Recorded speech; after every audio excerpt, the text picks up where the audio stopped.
Copy কিয় কৰি তোমাৰ আছা? কপি কৰি থাকিম।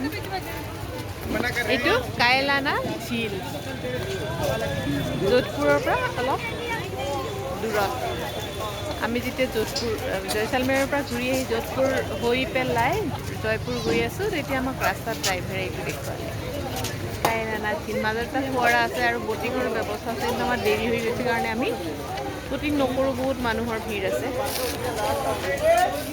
ধুনীয়া জাগা। মোৰ মুখখন বেকা হৈ গৈছে। মুখখন চিধা কৰি দিয়া।